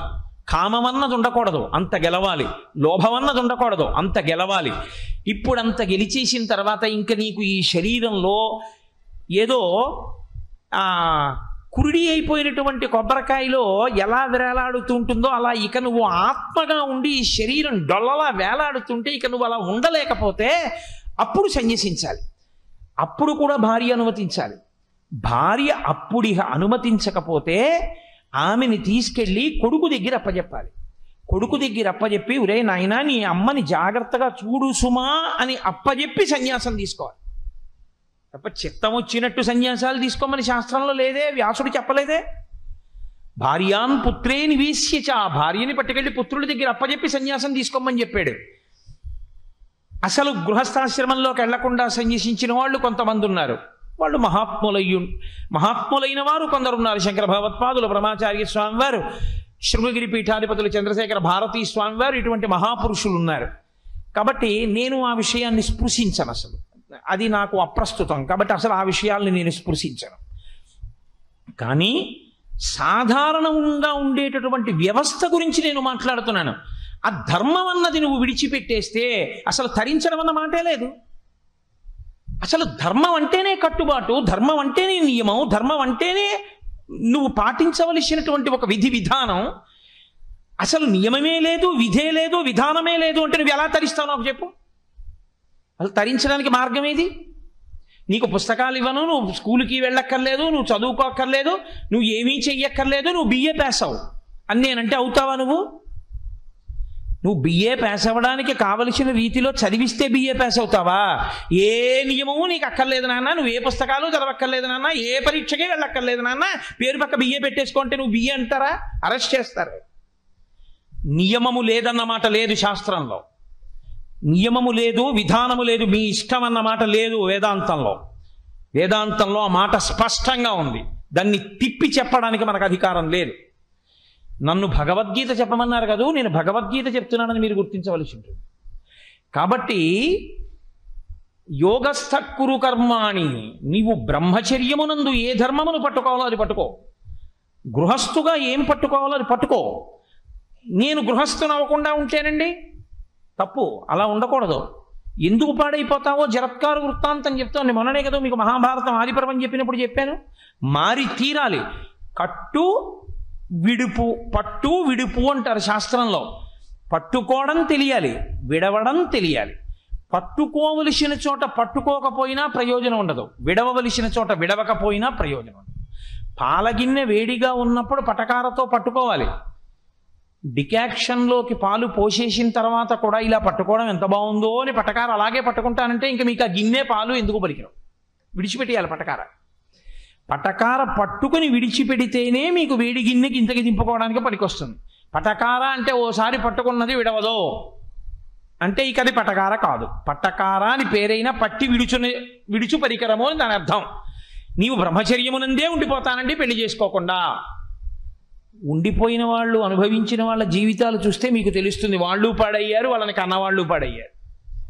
జరత్కారు పాడవల, భీష్మాచార్యుడంతటి వాడు ఏడిచాడు కొడుకు లేకపోయినటువంటి కారణానికి, సంతానం లేనటువంటి కారణానికి. కాబట్టి నువ్వు బ్రహ్మచర్యాన్ని విడిచిపెట్టేయాలి. కొన్నాళ్ళు పట్టుకున్నావు, వదిలిపెట్టేయాలి, గృహస్థాశ్రమంలోకి వెళ్ళిపోవాలి.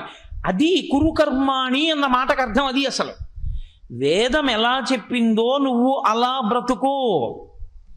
అలా నువ్వు బ్రతకడం వస్తే అసలు ముందు నువ్వు వేదమును ప్రమాణము అని అంగీకరించడం నీకు చేతనైతే, ఇదే శంకర భగవత్పాదులు అవతార పరిసమాప్తి చేస్తూ లోకానికంతటికి ఇచ్చిన సందేశం. ప్రతిరోజు వేదో నిత్యమధీయతాం తదుదితం కర్మస్వనుష్ఠీయతాం.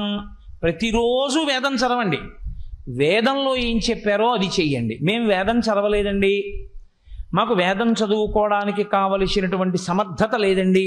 ఎలా? ఏమీ బెంగలేదు. స్మృతి చదువు. నీకు వేదంలో ఏ ఏ విషయాలలో ఏవి ఎలా చెయ్యాలని చెప్పిందో అవన్నీ స్మృతులుగా ఉన్నాయి. గౌతమ స్మృతి, అత్రి స్మృతి, యాజ్ఞవల్క స్మృతి, మనుస్మృతి, ఋషుల పేరు మీద ఉన్నాయి. పరాశర స్మృతి. స్మృతి చదువు. నాకు స్మృతి కూడా తెలియదండి, పురాణం చదువుకో. పురాణం కూడా చదవలేనండి, చెప్పినప్పుడు విను. పురాణంలో వేదంలో ఏం చెప్పిందో దాన్నే భూతద్దం పెట్టి చూపిస్తారు. అబ్బాయి, నువ్వు బ్రహ్మచర్యమునందు ఉండిపోకూడదయా, బ్రహ్మచర్యంలో కొన్నాళ్ళు ఉండి విడిచిపెట్టి గృహస్థు అయిపోవాలి సుమా. ఏ ఒక్క కారణమునకు కూడా నీవు బ్రహ్మచారిగా ఉండిపోవడానికి శాస్త్రం అంగీకరించదు. నువ్వు గృహస్థు అయిపోవాలి.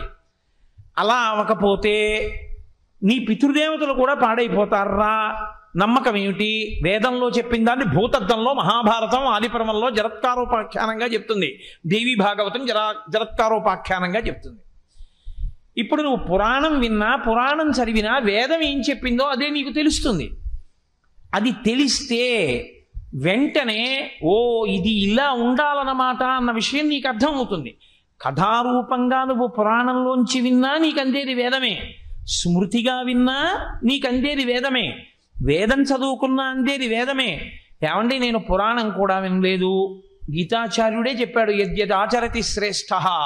ఇవన్నీ చదువుకున్న వాళ్ళు ఎలా బ్రతుకుతున్నారో అలా బ్రతుకు. వాళ్ళని ఆదర్శంగా తీసుకో. లోకంలో వాళ్ళు బ్రతుకుతున్నట్లు బ్రతుకు. నీకు అనుమానం వస్తే వారిని ఆశ్రయించి అడుగు. అడిగి అయ్యా ఈ విషయంలో నేను ఎలా ఉండవలసి ఉంటుందండి అని అడిగి వాళ్ళు చెప్పినట్టు జీవించడం నేర్చుకో. నువ్వు తరిస్తావు. ఇవేవి పక్కన పెట్టేసి నేను అన్నది ప్రమాణం అండి అని బతుకుతానంటే, బ్రతకడం అనేటటువంటి దాంట్లో ఈశ్వరుడు బుద్ధినిచ్చాడు కాబట్టి స్వేచ్ఛనిచ్చేస్తాడు. ఆయన ఏం అడ్డుపడిపోయి నేను చెప్పినట్టు నువ్వు బతకట్లేదు అబ్బాయి నీ ప్రాణం తీసేస్తానని ఆయన అండవు. మీరు ఒకటి జ్ఞాపకం పెట్టుకోండి. నేను కాశీ వెళ్ళాలి అనుకున్నాను. నేను కాశీ వెళ్ళాలి అనుకుంటే ఏదో గౌతమి ఎక్స్ప్రెస్ ఎక్కి విజయవాడలో దిగి అక్కడ గంగా కావేరి ఎక్స్ప్రెస్ ఎక్కి కూర్చున్నాను. ఎక్కి కూర్చుంటే ఏదో ఓ రోజు ప్రయాణం చేస్తే కాశీపట్నంలో దిగిపోయాను.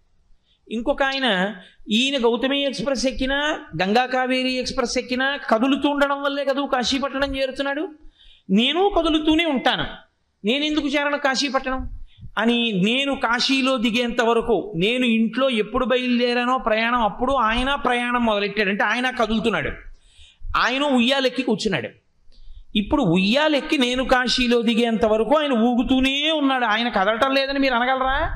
నేను ట్రైన్లో కూర్చుని ఎలా కాఫీ తాగానో అలాగే కాఫీ తాగాడు. నేను ట్రైన్లో ఎలా సీట్ ఒకటే దొరికితే పడుకుంటానో అలాగే ఉయ్యాల తాడు మీద జాగ్రత్తగా పడుకున్నాడు. ఆయన 2 రోజులు ఉయ్యాలు ఊగాడు, నేను 2 రోజులు రైల్లో వెళ్ళాను. నేను కాశీలో దిగాను, ఆయన ఎక్కడ దిగుతాడు? ఎక్కడున్నాడో అక్కడే దిగుతాడు. మరి 2 రోజుల ప్రయాణం ఏమైంది? చేశావురా ప్రయాణం, నీది ఉయ్యాల ప్రయాణం, నువ్వెక్కడ దిగుతావు కాశీలో? ఎవడు కాశీ వెళ్ళడానికి సాధనాన్ని సరి అయింది ఎంచుకున్నాడో వాడు కాశీ పెడతాడు. ఎవడు ధార్మికమైన కర్మ చేశాడో వాడు జీవితాల్లో తరిస్తాడు. ధర్మాన్ని విడిచిపెట్టి చేసిన కర్మ తరించడానికి హేతు ఎందుకు అవుతుంది? కర్మగా మిగులుతుందంతే. అందుకే యోగ కర్మసు కౌశలం అన్నాడు ఆయన. ఆయన 3 సార్లు దాన్ని నిర్వచనం చేశాడు గీతాచార్యుడు. యోగ కర్మసు కౌశలం. యోగం అంటే సమత్వం ఉచ్యతే, అన్నిటి యందు సమానమనేటటువంటి భావన కలిగి ఉండుట. అనేన యుజ్యతే ఇది యోగ, అనేకముగా ఉన్నవి ఒకటైపోవడం యోగం. యోగము అన్న మాటకు అర్థం ఏమిటో అందుకే అర్జున విషాద యోగము.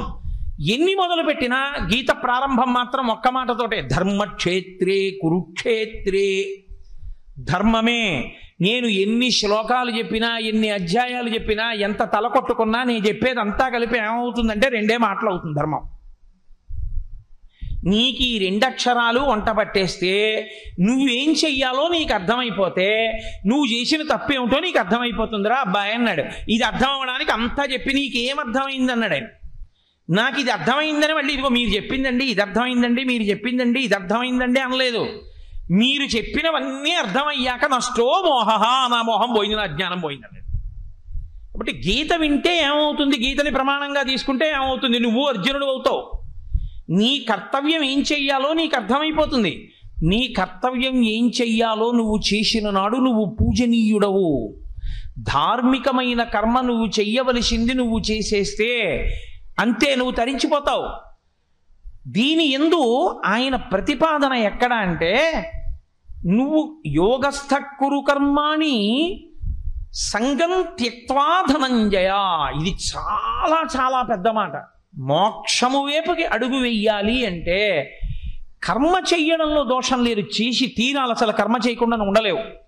కానీ కర్మ యొక్క ఫలితమును మాత్రము నువ్వు కోరకు. కర్మ చేసుకుంటూ వెళ్ళిపో, కర్మ చెయ్యకుండా ఉండలేవు, ఉండకూడదు కూడా. అసలు కర్మ చెయ్యకుండా ఉండిపోతాననేటటువంటి మాట అంగీకారయోగ్యం కాదు. ఏ పని చెయ్యనండి, కుదరదు. నేను మీతో ఒక మాట చెప్తాను. తెల్లవారి లేవగానే ఒక బ్రాహ్మణుడు సంధ్యావందనం చేయాలా, ఓ బ్రాహ్మణుడు బాసం పెట్టేసి కూర్చుని ఈశ్వరుణ్ణి ధ్యానం చేయాలా అని నన్ను అడిగారు అనుకోండి, మహాదోషం అని చెప్తాను. అలా కూర్చుంటే ధ్యానమని తప్పది.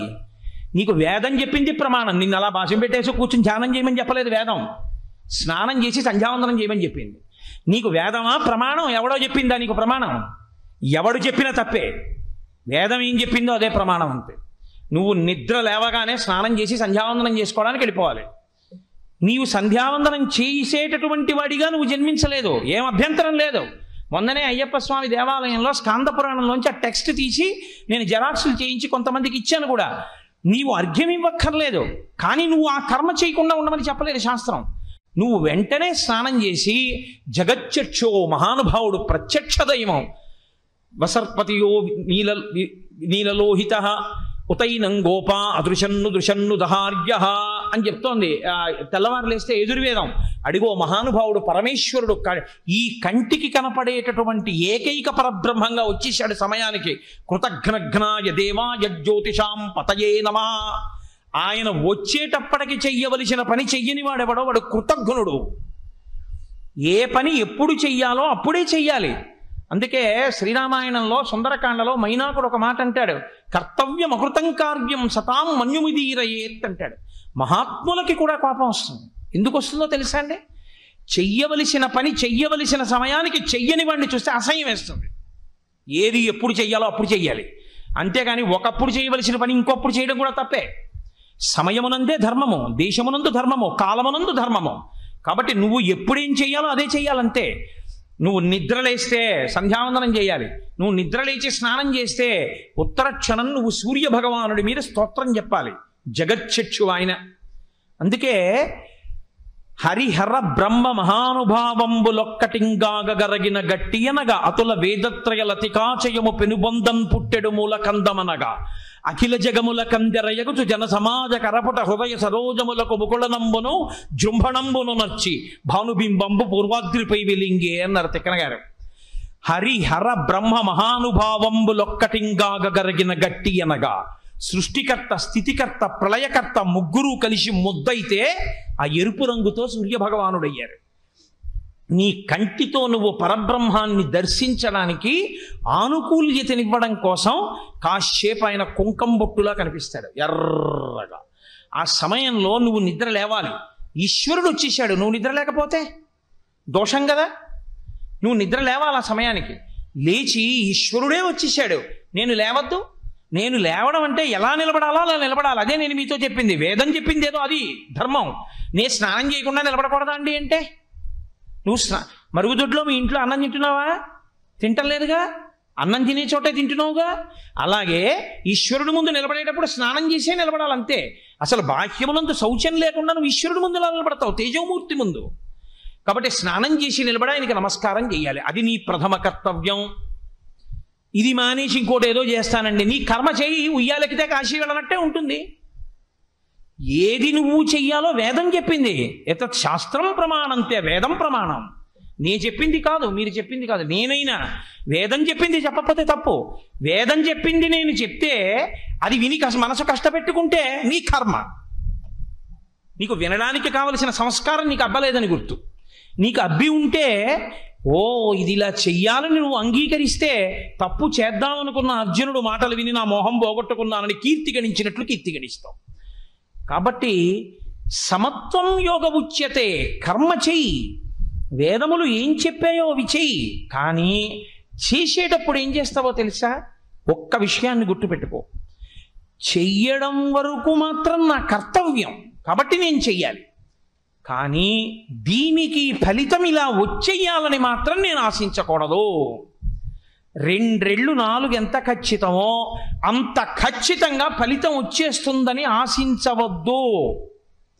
కర్మణ్యేవాధికారస్తే మా ఫలేషు కదాచన మా కర్మఫల హేతుర్భూ మాతే సంగోస్త్వకర్మణి. నీవు కర్మ చెయ్యి, కానీ కర్మల యొక్క ఫలితాన్ని అపేక్షించకుండా ఉండు. ఎందుకలా చెప్తున్నానో తెలుసా అర్జున? కర్మ చేసి వెంటనే ఫలితాన్ని అడగడం నీకు అలవాటైపోతే నువ్వు రాగము ద్వేషము మధ్యలోనే నలుగుతావు.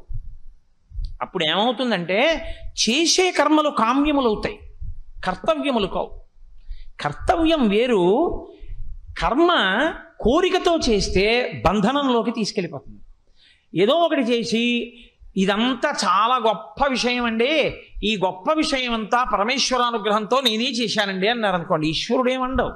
అవును, నువ్వే చేశావు కాబట్టి నీకు పుణ్యం ఇస్తున్నాను, ఇప్పుడు అది అనుభవించడానికి రావాలి. ఏదో తప్పు చేసి అవునండి తప్పు చేశాను పాపం, అది అనుభవించడానికి రావాలి. ఫలితం మాత్రం ఒకటే రెండింటికి. కాదు, నా కర్తవ్యం నేను చేశాను.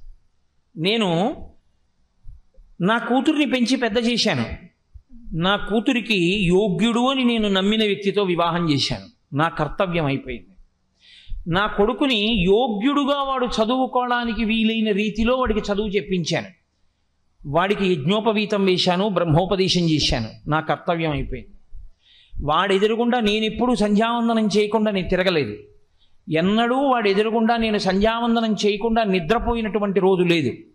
నేను సంధ్యావందనానికి అవకాశం ఏ పాటి ఉన్నా నేను చేస్తూనే వాడికి కనపడ్డాను. ఇప్పుడు వాడు చేయడం మానేశాడు అనుకోండి, నేను కర్తను కాను.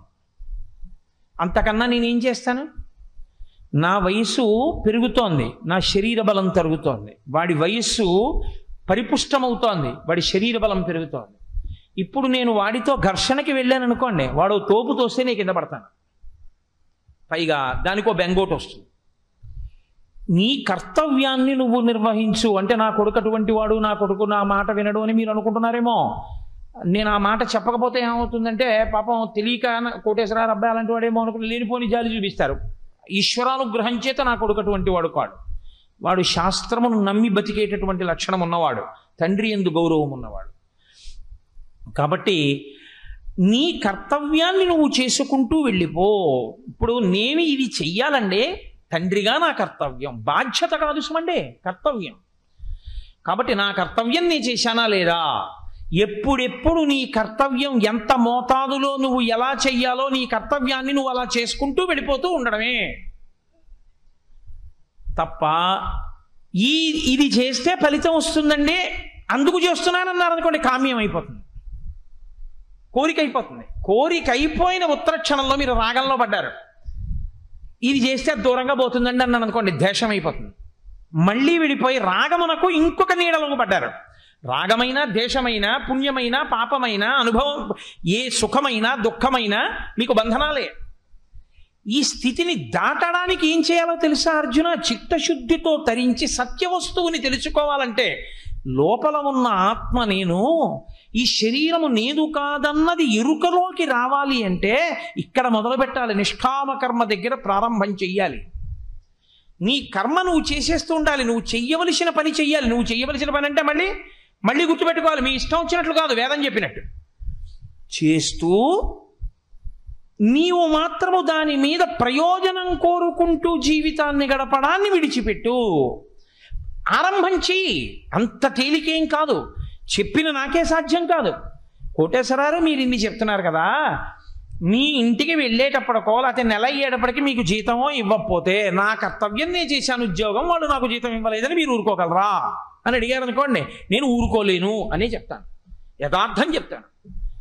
కానీ మీరు అభ్యాసయోగేన కౌంతేయ ఎక్కడో అక్కడ ప్రారంభం అంటూ చేయడం మొదలుపెట్టారనుకోండి, కొన్ని కర్తవ్యాలు నేను ప్రతిఫలాపేక్ష లేకుండా చేసుకుంటూ పెడతాను, నాకు దాని వలన ఏ ప్రతిఫలం మీద కోరిక లేదు, నేను చెయ్యాలి కాబట్టి చేస్తున్నాను అంతే. ఇది చేయడం వల్ల పొగిడితే ఓ నవ్వు, ఇది చేయడం వల్ల నన్ను తిడితే ఇంకో నవ్వు, అంతే. నీ చేయవలసింది చేశానా అంతే. ఇది కర్తవ్యతానిష్టతో నువ్వు చెయ్యవలసింది చేసుకుంటూ వెళ్ళిపోతే దాని ప్రతిఫలమును అపేక్షించకపోతే వచ్చేటటువంటి ఫలితము ఎటువంటిదైనా నువ్వు అంగీకరించగలిగితే, ఈ పని చేస్తే ఇలా జరుగుతుంది అనుకున్నావు, కానీ ఇంకోలా వచ్చింది ఫలితం. ఇప్పుడు అలా ఇంకోలా ఫలితం వచ్చినా నువ్వు బాధపడకుండా ఉండగలవా? నేను భగవద్గీత చెప్పానండి, 4 మంచి మాటలు చెప్పుకున్నాను అని నాకు సంతోషంగా ఉంది అని నేను అనుకున్నాను. మీరు మాట్లాడిన దానివల్ల మాకు చాలా అసహ్యం వేసింది అని మీరు నన్ను అన్నారనుకోండి, నేను ఆలోచించవలసింది ఏమిటంటే, నేను త్రికరణ శుద్ధిగా గీతాచార్యుడు ఏది చెప్పాడో నేను అదే చెప్పానా లేదా, నేను నమ్మిన వేదం గురించే నేను మాట్లాడానా లేదా, ఈశ్వర ప్రోక్తమైన శాస్త్రాన్ని మాత్రమే నేను మాట్లాడానా లేదా. నేను మాట్లాడాను, నాకు నమ్మకం ఉందనుకోండి, మీరు నన్ను పొగిడారనుకోండి, అది శాస్త్రములకు చెందుతుంది, నాకు పొంగులేదు. మీరు ఇలా మాట్లాడకుండా ఉండవలసింది అని మీరు నన్ను నిందించారనుకోండి, ఈశ్వర వీళ్ళకి కూడా శాస్త్రము మీద పూనిక కలుగుగాక, నాకు దానివల్ల కుంగులేదు. నేను శాస్త్రం గురించి మాట్లాడిన వాడిని, నేను మాట్లాడితే ఇది మాట్లాడింది ఎటువంటిదో శాస్త్రము నాలోంచి పైకి వచ్చింది అంతే. ఇప్పుడు మర్యాదైనా అమర్యాదైనా శాస్త్రాన్ని నాకెందుకు? ఇప్పుడు ఈ ప్రసంగాలన్నీ చెప్పడానికి ముందు నాకు దండేశారా, మైకుకి దండేశారా? ప్రసంగం అంతా అయిపోయిన తర్వాత కిందకు వస్తున్నా, వెళ్ళిపోతున్నా, నన్ను చూసి లేచి నించుంటున్నారా? ఈ మైకు కింద పడితే లేచి నించుంటున్నారా? మైకుకి మానము లేదు, అవమానము లేదు, జయము లేదు, అపజయము లేదు. మాట్లాడిన దాని వలన గౌరవం కానీ అగౌరవం కానీ ఏమైనా ఉంటే నాకు, నేను భగవద్గీత గురించి చెప్పినా గట్టిగానే చెప్పేస్తుంది, నేను ఇంకొకటి చెప్పినా గట్టిగానే చెప్పేస్తుంది. గట్టిగా చెప్పడం తప్ప ఇంకోలా చెప్పడం చేతకాని వస్తువు ఏదైనా ఉంటే దానికే మైక్ అని పేరు, దాని కర్తవ్యం అది చేసుకుంటాడు. అలా నా కర్తవ్యం నేను చేయగలిగితే ప్రయోజనాన్ని అపేక్షించకుండా సమత్వం యోగ ఉచ్యతే, అదే యోగమని తెలుసుకో. అయితే నేను మీతో ఒక విషయాన్ని ఇక్కడ ప్రస్తావన చేయవలసి ఉంటుంది. ఇది ఎలా సాధ్యం అవుతుందండి? ఆచరణలోకి మనం ఎలా తెచ్చుకోవాలి? దీన్ని మనం ఆచరణాత్మకం చేసుకునేటప్పుడు ఎలా దీన్ని ఇలా తెచ్చుకోవచ్చు, దీని మీద పూనికని ఇలా పొంది ఉండవచ్చు అన్నదానికి ప్రతిబంధకాన్ని పోగొట్టుకోవడానికి ఎలా నిలబడచ్చో తెలుసుకోవడానికి కూడా గీతాచార్యుడు మనకి మార్గాన్ని ఉపదేశం చేశాడు. ఆ మార్గం ఎక్కడుందో ఆ జాగ్రత్తగా తాళం చెవిని ఎలా తిప్పవలసి ఉంటుందో, ఎలా తిప్పితే మనం ఆ ప్రతిఫలాపేక్ష లేనటువంటి కర్మాచరణము చేయగలిగినటువంటి శక్తి యందు ఊంచుకుని నిలబడగలమో, అది వేదవాక్కుగా, గీతగా, కావ్యముగా, పురాణముగా ఎలా నడిచిందో. తగినంత సమయం లేదు కాబట్టి ఇవాళ నేను ఆ విషయాన్ని ప్రస్తావన చేయకుండా రేపటి రోజున మీకు ఆ విషయాన్ని ప్రస్తావన చేసే ప్రయత్నం చేస్తాను. కానీ ఇందులో మీరు ఒక విషయాన్ని కొంచెం గుర్తుపెట్టుకోవాల్సి ఉంటుంది. భగవద్గీత లాంటి విషయాన్ని వినేటప్పుడు కొంచెం ఇలా విడదీస్తే ఒక సమస్య ఒకటి ఉత్పన్నం అవుతుంది.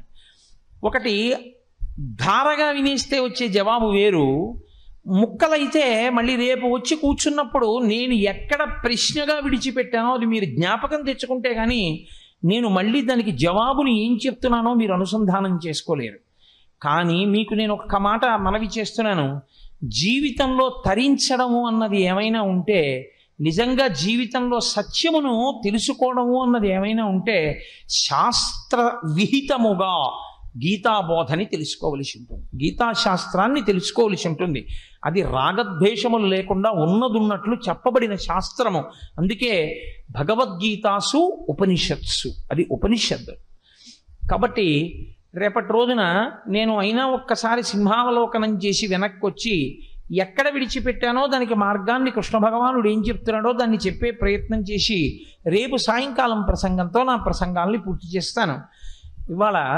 ఇప్పుడు నా ప్రసంగం తరువాత రాజమండ్రి నుంచి లలిత సింధూరి అనుకుంటాను, ఆ అమ్మాయి ఆవిడ వచ్చి ఉన్నారు. ఆవిడ కూచిపూడి నృత్యం చేస్తారు ఇక్కడ.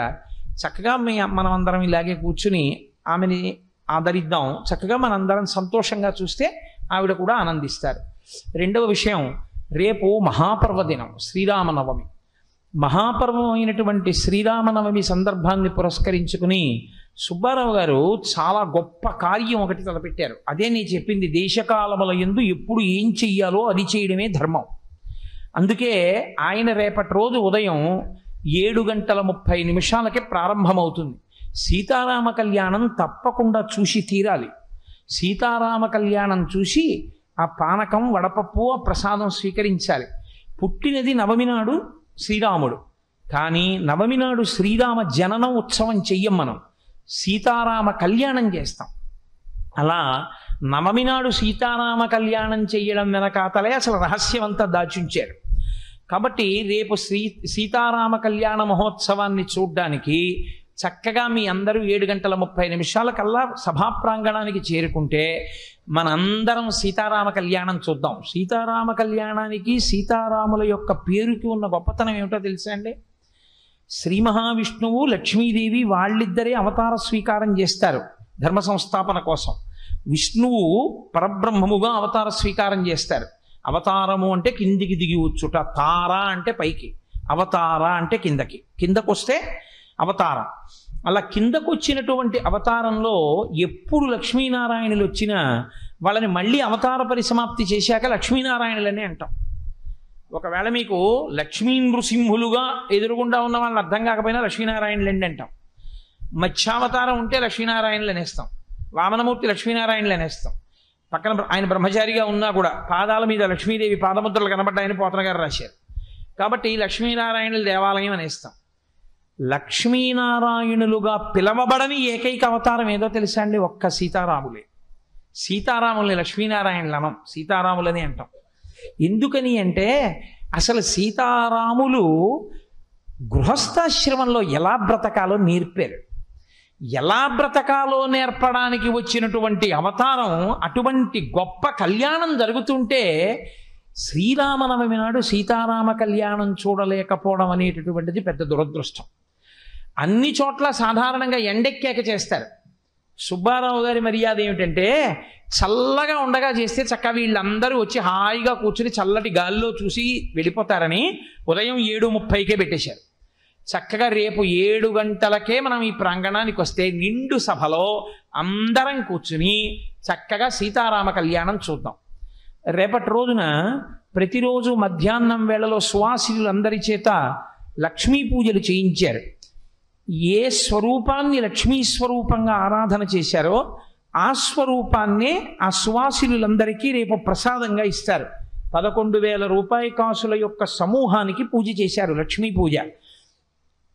ఇన్ని రోజుల పాటు లక్ష్మీ స్వరూపంగా పూజలు అందుకోబడినటువంటి నాణెములు ఏమున్నాయో అవే లక్ష్మీ స్వరూపములు కనుక మనం బదరీ విడితే తెచ్చుకుంటుంటాం ఆ కుబేర ప్రసాదంగా నాణ్యం.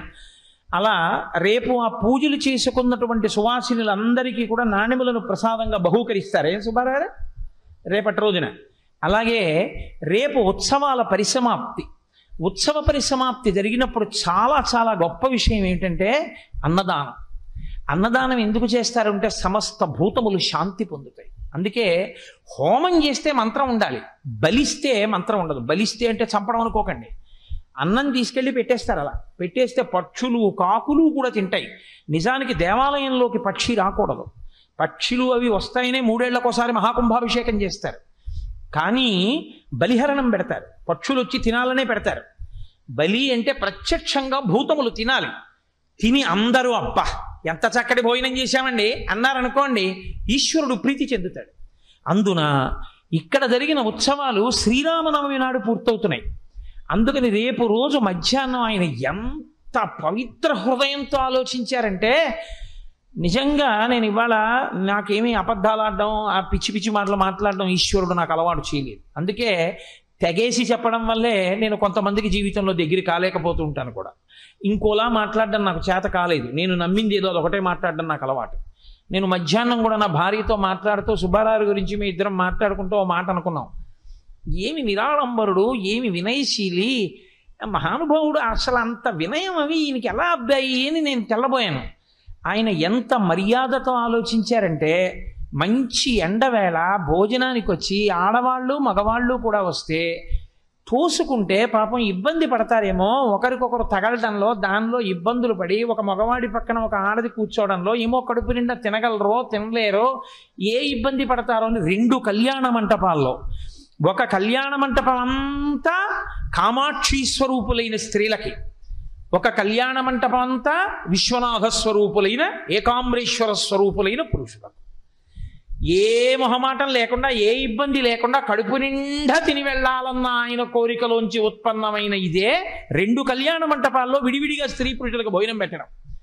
కొన్ని వేల మందికి అన్నం వండి పెట్టాలని ఎంత తాపత్రయం! రేపు మహానుభావుడు అంత గొప్ప అన్నరాశిని, పదార్థాలని తయారు చేయిస్తున్నారు. ఆయన సంతోషించాలంటే మనం ఏం చేయాలి? వచ్చి తిని పెట్టడమే, నోటితో చెప్పడం కాదు. నీకు నేను మనవి చేస్తున్నా, రేపు నైమిత్తిక తిథి కాబట్టి వచ్చి అన్నం తినడం కుదరదేమో, కానీ నేను మాత్రం తప్పకుండా రేపు మధ్యాహ్నం పురుషులకు పంక్తి వేసిన చోటుకి వచ్చి అందరితో పాటు కూర్చుని ఏదో ఒక ప్రసాదం తీసుకుని పెడతాను నేను కూడా. ఎందుకని అంటే చెప్పడానికి కాదు ధర్మం, ఆచరించడానికి ధర్మం. సుబ్బారావు గారిని పొగడ్డానికి చెప్పడం కాదు. సుబ్బారావు గారు అంత మాన్యుడైతే, ఆయన చేసిన పని గొప్పదైతే నువ్వెందుకు వెళ్ళి పుచ్చుకోవు ప్రసాదం? నేను కూడా వచ్చి రేపు మీ అందరితో పాటే పంక్తిలో కూర్చుని నేను కూడా కొద్దిగా ప్రసాదం తీసుకుని పెడతాను. అన్నస్వరూపంగా తీసుకోవడానికి నాకు కొంత వైదిక కర్మాచరణమునందు ప్రతిబంధకం ఉండవచ్చు. నేను ఏదో ఒక ప్రసాదాన్ని తీసుకుని పెడతాను. అందున శ్రీరామనవమి నాడు ఇంత గొప్ప ఉత్సవాలు పరిపూర్ణమైన సందర్భంలో అంత గొప్ప అన్నదానాన్ని చేస్తున్నారు. కాబట్టి అన్నదానం అన్న మాట లేదు, నిజానికి నారాయణ సేవ. అందరం తరించడానికి భూతతృప్తి. మనందరం ఈశ్వర పరివారమే. మనందరం మాతాచ పార్వతీదేవి, పితాదేవో మహేశ్వర, బాంధవ శివభక్తాశ్చ స్వదేశో భవనత్రయం. మా అమ్మ పార్వతి, మా అయ్య పరమశివుడు, మనందరం ఆయన బిడ్డలం. కాబట్టి అన్నదమ్ములం, అక్క చెల్లెళ్ళం.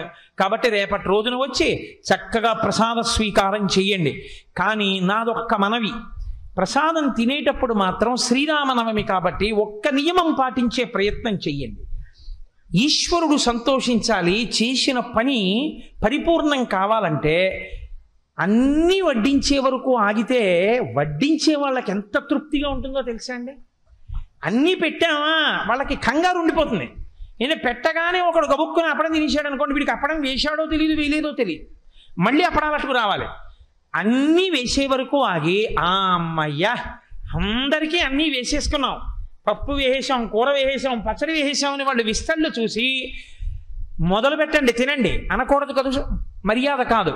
అందుకని ఏమంటారంటే భోజన ప్రారంభ సమయే గోవిందనామస్మరణే, గోవిందా అంటే గోవింద అని అందరం కలిసి భోజనం చేస్తాం. అప్పుడు ఏమిటంటే అదొక మర్యాద, అదొక తృప్తి. అమ్మ చూడండి అన్నం పెట్టేటప్పుడు 6 పిల్లల్ని కూర్చోబెట్టి వడ్డిస్తోంది అనుకోండి, ఏదో కాస్త పిండుడియాలు వేసింది అనుకోండి, వెంటనే పెద్దడి తినేసాడు అనుకోండి, నీకు వేశానా పిండుడియాలు? వేసావు కానీ తినేశానమ్మా, ఉండరా వడ్డించే వరకు ఉండద్దు ఉంటుంది. అమ్మ పెట్టడంలో ఎవరు పెట్టరు, అలాంటి అమ్మే అంటుంది అదేమిటో అలా తిని కాగు ఉంటుంది. కాబట్టి చక్కగా మర్యాద పాటిద్దాం రేపు. అలా మర్యాద పాటించి సుబ్బారావు గారు ధన్యుడు కావాలి, కొవ్వాడ ప్రాంగణం ధన్యత పొందాలి. ఒక్క మనిషి ఆరోగ్యం సరిగ్గా లేకపోయినా ఇంత గొప్ప ఉత్సవాన్ని చెయ్యాలి అని సంకల్పం చేస్తే ఆయన సంకల్పమునందు చిత్తశుద్ధి లేకపోతే ఈశ్వరుడు అనుకూలిస్తాడండి. శోభానాయుడు గారు అంతటి వారు నిన్న ఒక మాట చెప్పారు. ఆవిడ ఉన్న అకామిడేషన్లో ఆ సాయిబాబా గారికి సంబంధించినటువంటి ఆ నృత్య కార్యక్రమానికి సంబంధించిన సీడీ ప్లే చేస్తే స్టకప్ అయింది. మహాసాహసం అండి. అంత పెద్ద ఆర్టిస్టు నృత్యం చేస్తుంటే క్యాసెట్ ఏ కారణం చేతన స్టకప్ అయిపోయింది అనుకోండి, ఎంత అమర్యాద! ఇంత ఆగిపోతుంది అంతే. అబ్రప్ట్గా ఆఫ్ చేసి మళ్ళీ అదంతా రికార్డింగ్ ఎక్విప్మెంట్ అంతా సెట్ చేస్తే కానీ మళ్ళీ పలకదు. ఎక్కడో ఏదో విద్యుత్తులో పెద్ద అవాంతరం వచ్చిందనుకోండి, రీస్టోర్ కాలేదనుకోండి, ట్రాన్స్ఫార్మర్ మీద ఆధారపడతాం మనం పెట్టుకున్న సిస్టమ్స్ అన్నీ ఎందుకు పనికి వస్తాయి? ట్రాన్స్ఫార్మర్కి ఏమైనా అయితే ఎక్కడ ఏది పరమేశ్వరానుగ్రహంతో ఏ చిన్న అవాంతరం లేకుండా మిట్ట మధ్యాహ్నం వేళ పల్లకి ఊరేగింపు సాహసం, ఇంత కార్యక్రమాల్ని సంకల్పం చేస్తే ఆయన సంకల్పంలో ఎంత చిత్తశుద్ధి లేకపోతే ఇంత గొప్ప కార్యక్రమం జరిగిందో మీరు ఆలోచించండి. ఆయన కోరుకున్నది ఒక్కటే, మనందరినీ వచ్చి కడుపు నిండా అన్నం తిని వెళ్ళండి అన్నారు. రేపు ఈ పందిరంతా సీతారామ కళ్యాణంలో నిండిపోయి రామనామంతో మార్మోగిపోయి మధ్యాహ్నం అందరం ఆకలితో వెళ్ళి కడుపు నిండా భగవన్నామం చెప్పి అన్నం తిని వెళ్ళిపోతే సుబ్బారావు గారు సంతోషపడిపోతారు. మళ్ళీ ఇలాంటి కార్యక్రమాలు చేయడానికి ఆయనకి ఉత్సాహం వస్తుంది. ఇలాంటి కార్యక్రమాలు ఎన్ని జరుగుతాయో అక్కడ సనాతన ధర్మము పరిఢ వెళ్ళడానికి మార్గం ఏర్పడుతుంది. మనందరం ఇంటికో పుష్పమైతే పరమేశ్వరుడికో మాల. కాబట్టి మన కర్తవ్యం మనం చేయవలసి ఉంటుంది. కాబట్టి నాకు వెనకటికి ఒక ఆయన ఓ మాట చెప్పాడు. ఒక చోటుకి వెడితే ఓ భార్యాభర్త కూడా వచ్చారు నాతో, విశాఖపట్నం వెళ్ళినప్పుడు ఉపన్యాసాలకి. ఆ ఇంటి యజమాని అస్తమానం అనేవారు, మా అక్క చాలా బాగా వండింది, మా అక్క చాలా ఉపకారం చేసింది, మా అక్క ఈ కూర వండింది అంటుంటే ఆవిడ భర్త కూడా నాతో వచ్చాడు. ఆయన నేనన్నాను విని విని విని విని, ఏమంటే మీ భార్య గారు మీతో పాటు కాకినాడ నుంచి వచ్చేంత ఉపకారం చేశారట, మరి మీరేమి చేయలేదా ఇక్కడికి వచ్చి అన్నాను. అంటే ఆయన అన్నాడు, చేయకపోవడం ఏంటంటే నా కర్తవ్యం నాది, తిని పెడుతున్నాను కదూ అన్నాడు. నిజమే అనిపించింది నాకు, చాలా పెద్ద మాటరా, తిని పెట్టడం కర్తవ్యం, తినమన్నప్పుడు తినడం కర్తవ్యం, తినమన్నప్పుడు భీష్మించు కూర్చుంటే పదార్థాలు పాడవుతాయి.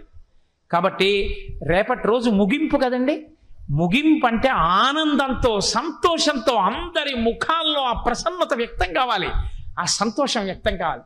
అబ్బా మళ్ళీ ఎప్పుడు ఈ పందిళ్ళు, ఇంత కార్యక్రమం, ఇంత హడావిడి, ఇంత తరించడం, ఇన్ని ధ్వనులు, ఇన్ని శబ్దాలు, ఇన్ని నృత్యాలు, ఇంత సంగీతం అని మనందరం పరవశించి బాబాగారి దగ్గర నిలబడి మళ్ళీ త్వరగా సుబ్బారావు గారి చేత ఎన్నో కార్యక్రమాలు చేయించు ఈశ్వరా, ఆయనకి సమర్థతనియ్యి అని మనం ప్రార్థన చేసి వెళ్ళవలసి ఉంటుంది. కాబట్టి రేపు ఉదయం 7 గంటలకల్లా చూసారా, కరతాళధ్వనులు చెయ్యండి అని చెప్పక్కర్లేదు, వాళ్ళు తృప్తి పడితే వాళ్ళే చేస్తారు. కాబట్టి చక్కగా మీ అందరూ కూడా ఉదయం 7 గంటలకల్లా వచ్చేస్తే మనం సీతారామ కళ్యాణంతో కార్యక్రమాన్ని ప్రారంభం చేద్దాం. కాబట్టి ఇప్పుడు లలితా సింధూరి యొక్క కార్యక్రమం ప్రారంభమవుతుంది, నృత్య కార్యక్రమం. ఈ రోజు కొద్దిగా సమయాన్ని నేను ఎక్కువ తీసుకున్నందుకు మన్నింపబడదనుగాక. సుబ్బారావు ఈ విషయాలు మీరు ఒక్కసారి ప్రకటించండి కోటేశ్వరరావు గారు అన్న కారణం చేత ప్రకటించడం జరిగింది. స్వస్తి.